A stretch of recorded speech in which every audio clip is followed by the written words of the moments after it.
Hi, this is Dr. Vallish. Welcome to Pharmacology Simplified. In this video, I am going to speak about the pharmacology of beta blockers, keeping propranolol as the prototype drug. This is a very important topic and it is important from your theory exam, practical exam, viva and your entrance exams. Now, any drug you describe under pharmacology, you need to do that under some headings. So, these are introduction, classification, mechanism of action, pharmacological actions, pharmacokinetic highlights as applicable, indications or uses, ADRs, contraindications, precautions and interactions as applicable, and any other special points. Now, let us describe beta blockers under the same headings. Introduction. Beta blockers are an extremely important group of drugs. The first beta blocker was propranolol. It was discovered by a person called James Black and he received Nobel Prize for that. So, that is the importance of the beta blockers as a group of drugs. And as you will be seeing under the indications of beta blockers are useful in many different conditions. Let us move on to the classification. There are various systems of classifications of beta blockers, but I found this system to be the most useful one and the most easy to remember as well. Okay, we classify beta blockers based on the generation, first generation, second generation and third generation. All the first generation beta blockers are older drugs. They are non-selective beta blockers. They block beta receptors without any selectivity. All beta 1, beta 2 and to certain extent beta 3 receptors also are blocked. These are propranolol, timolol, sotalol and pindolol. Out of these, propranolol is the prototype drug. After this came the second generation drugs. They found out that the blockade of beta 1 receptors was more beneficial than the blockade of beta 2 receptors. So, they developed drugs which blocked only beta 1 receptors. These are the second generation of beta blockers. These are beta 1 selective or cardioselective beta blockers. Atenolol, metoprolol, esmolol, bisoprolol, acebutolol. These are the second generation of beta blockers which are cardioselective. With time, they developed beta blockers which have additional properties apart from blocking of beta receptors. All these came to be classified as the third generation of beta blockers. So, all third generation beta blockers have some or the other additional properties. Again, these third generation beta blockers are further classified into non-selective or beta 1 selective. Non-selective third generation beta blockers with additional properties are labetalol, carvedilol, bisindolol, cartiolol. The two star marks there, asterisk marks there next to labetalol, carvedilol are because they are having additional alpha 1 receptor blocking property. This point is frequently asked in your entrance exams and also in your viva. So, which are all the alpha and beta blockers? These are labetalol, carvedilol and they are non-selective, observe that. So, they block alpha 1 receptors and they block beta 1 and beta 2 receptors. Okay. Next, beta 1 selective beta blockers, third generation beta blockers which have additional properties are these three: betaxolol, celiprolol and nebivolol. This classification I found to be very useful and very easy to remember as well. Moving on. Introduction is over, classification is over, moving on. Next one is mechanism of action. What is there to dig in about the mechanism of action of beta blockers? All of them are blockers, right? Beta blockers. Most of them are beta blockers. Most of them are pure antagonists. Antagonists in the sense they come, they occupy the receptors, beta receptors, and they prevent the agonist from binding with the receptor and activating that. That is called a pure antagonist. They do not have any action of their own. They just block the action of the intrinsic agonist. Most beta blockers are pure antagonists, but there are some beta blockers which are partial agonists. In the sense, they come and they occupy the receptor with more affinity than the intrinsic agonist, which is adrenaline or noradrenaline. And after binding, they not only block the intrinsic agonist from activating, but they also have some intrinsic activity of their own. But this intrinsic activity is less than that of the intrinsic agonist. Understood?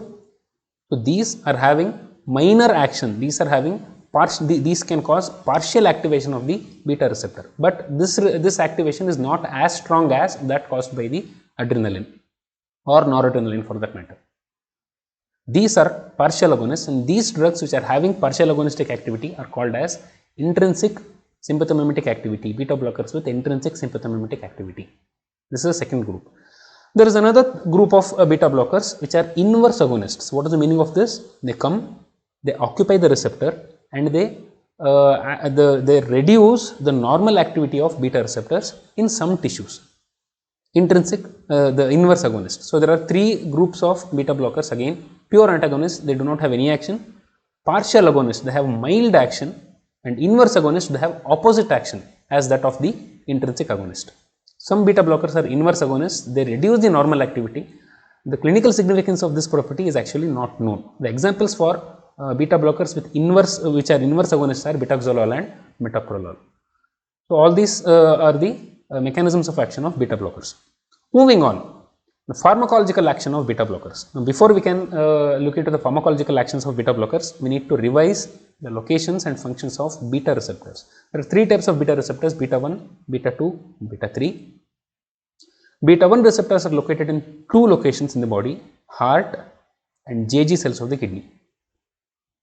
Beta 2 receptors are located on the smooth muscles, skeletal muscles, liver, ciliary body epithelium. Smooth muscles, various different types of smooth muscles: bronchial, uterine, vascular, bladder wall.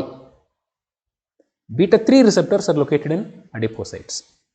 Now remember that the activity of beta receptors upon activation by intrinsic agonist, adrenaline or noradrenaline, will lead to an action which is suitable for fight or flight type of response. So beta 1 receptor activation in the heart leads to increase in heart rate, increase in force of contraction. Both of these are essential for the fight or flight type of response. In the JG cells of the kidney, upon activation of beta 1 receptors, there is increase in renin release. This will activate the renin-angiotensin system, leading to vasoconstriction, increase in blood pressure. This is again useful in fight or flight type of response. Next, beta 2 receptors, smooth muscles. On all smooth muscles, beta 2 receptor activation leads to relaxation. This is due to increase in CAMP concentration inside the smooth muscles. So increase in the CAMP concentration inside the smooth muscles will lead to their relaxation. Remember that increase in CAMP concentration in cardiac muscles leads to their activation and contraction. This is a very basic concept, please remember that. Okay, so bronchial smooth muscles undergo relaxation leading to bronchodilation. This will lead to increase in oxygen intake, which is again useful for fight or flight type of response. Uterine smooth muscle, again there is relaxation, but this is not that significant in humans. Vascular smooth muscles, there is relaxation leading to vasodilatation. Look at the locations: coronaries, skeletal muscles. Vasodilatation in coronaries, vasodilatation in skeletal muscles, both of these are essential for fight or flight type of response. Bladder wall smooth muscle, not the trigone, but the detrusor. Bladder wall smooth muscle, there is relaxation leading to reduced urine outflow, again useful for fight or flight type of response. Skeletal muscle, increase in potassium uptake leading to tremors. This is what you experience during sympathetic activation. Liver, there is gluconeogenesis, glycogenolysis. Both of these lead to increase in glucose production, which is again useful for fight or flight type of response. You get increased energy, again useful for your fight or flight type of response. Ciliary body epithelium, there is increase in aqueous humor secretion from the epithelium. This will increase the intraocular tension. Adipocytes, there is lipolysis. Again, this will lead to generation of energy useful for your fight or flight type of response. This is normal physiology. All these are the normal actions of activation of beta receptors. But we are speaking about beta blockers. So let us look at the pharmacological actions of beta blockers. Let us go organ by organ. Let us go start with the prototype drug that we are describing here is propranolol, which is a non-selective beta blocker. It has got beta 1 blocking activity, beta 2 blocking activity, and to some extent it also blocks beta 3 receptors. So let us look at the pharmacological actions of propranolol. Let us start with the heart.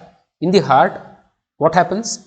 Blockade of beta receptors in the heart, beta 1 receptors in the heart, leads to decrease in the various functions of the heart. Now we can remember this under three headings. Beta blockers are cardiac depressants.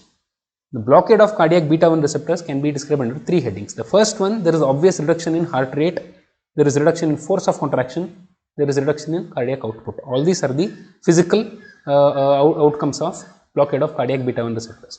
Next, let us examine the electrical outcomes of blockade of beta 1 receptors. There is reduced AV conduction, there is reduction in myocardial refractory period, decrease in cardiac automaticity in ectopic foci. All these are electrical outcomes. First one is the physical or vascular hemodynamic outcomes. The second one is the electrical outcomes. And because of all these things, because of the cardiac depressant action, because of the reduced work that is supposed to be done by the heart, what happens? Ultimately, there is decrease in oxygen consumption. Decrease in cardiac work, decrease in oxygen consumption. All these are the cardiac actions. So what are the implications of these cardiac actions? Let us look at the first one. If there is a reduction in heart rate, if there is a reduction in force of contraction, decrease in cardiac output, is it beneficial or is it harmful? it can be beneficial, but it can also be harmful, especially in patients who are having myocardial insufficiency. If the patient is already having heart failure, chronic heart failure or acute heart failure for that matter, if you administer these drugs and if there is a reduction in heart rate, reduction in force of contraction, cardiac output, already it is lower in patients who are having cardiac output. So if you give it to these patients, there is worsening or there is precipitation of CHF, congestive heart failure. Look at the second one. If there is a reduction in AV conduction, if there is a reduction in ectopic activity, is it useful or is it harmful? Again, it can be useful, it can be harmful. If you give it to a patient who is having bradyarrhythmia, it is harmful. But if you give it to a patient who is having tachyarrhythmia, it can be beneficial. Look at the third one. If there is reduction in cardiac work, if there is reduction in oxygen consumption, is it beneficial or is it harmful? It is definitely beneficial, especially in patients who are having angina. And if there is reduction in oxygen consumption, if there is relief from angina, there is also improvement in exercise tolerance. So all these are the cardiac actions of beta blockers. Moving on, let us look at the actions of beta blockers on blood vessels. What is the normal action of beta 2 receptors in blood vessels? Look at this, there is vasodilatation. So beta 2 activation leads to vasodilatation. So beta 2 blockade should overcome this action. So what are the actions of blood vessels? It prevents vasodilatation that is due to beta 2 receptors. Beta 2 receptors, when intrinsic agonist or extrinsic agonist sits on beta 2 receptors, there is vasodilatation. Because of vasodilatation, what happens to the blood pressure, especially diastolic blood pressure? It falls. When you give a beta blocker, this should be reversed. So there is prevention of vasodilatation, prevention, reversal of fall in BP evoked by agonists. There is also enhancement of rise in BP caused by adrenaline. How is this? Adrenaline activates all 5 types of adrenergic receptors. In blood vessels, alpha 1 receptors are there, beta 2 receptors are there. Adrenaline binds to alpha 1, there is vasoconstriction, rise in blood pressure. Adrenaline binds to beta 2, there is vasodilatation, fall in blood pressure. But if you administer a beta blocker, the fall in blood pressure is not there. So there is only rise in blood pressure. There is enhancement of rise in blood pressure caused by adrenaline. So if you give a beta blocker, there is rise in blood pressure. All these are immediate effects. But on prolonged administration, a paradoxical feature happens, a paradoxical observation is there. What happens on prolonged administration? There is fall in blood pressure. There is gradual fall in blood pressure, and this is seen in hypertensive subjects but not in normotensives. Patients whose blood pressure is elevated, amongst them, if you administer beta blockers for a prolonged period of time, there is paradoxical fall in blood pressure. How is this even possible? In beta blockers block beta 2 receptors on blood vessels, there is blockade of vasodilatation, there is vasoconstriction. So there should be a rise in blood pressure. How do beta blockers reduce BP on prolonged administration? How is this even possible? The exact answer for this is still not known. What is the mechanism of antihypertensive action? The exact mechanism is still not understood. There are 4 possible mechanisms. The most probable mechanism is this. We have seen that in the heart, due to blockade of beta 1 receptors, there is a reduction in heart rate, there is a reduction in force of contraction, ultimately there is a reduction in cardiac output. Because of the lowering of cardiac output, probably this will lead to a chronic adaptation in the blood vessels, leading to fall in the total peripheral resistance. This is the most possible mechanism of antihypertensive action seen with beta blockers. Apart from this, some other mechanisms are also proposed. Second one is, if you remember, beta 1 receptors are also located in the JG cells. Blockade of beta 1 receptors in the JG cells lead to reduced renin release. If there is reduced renin release, there is reduced activation of renin angiotensin system. As a result, there is reduced vasoconstriction leading to fall in BP. This is the second possible mechanism. Third possible mechanism is that there is a reduction in the central sympathetic outflow. But those beta blockers which cannot cross the blood-brain barrier also produce a fall in blood pressure. So this is probably not that significant. The fourth possible mechanism is reduced noradrenaline release from sympathetic terminals. So all these are the 4 possible mechanisms of antihypertensive action.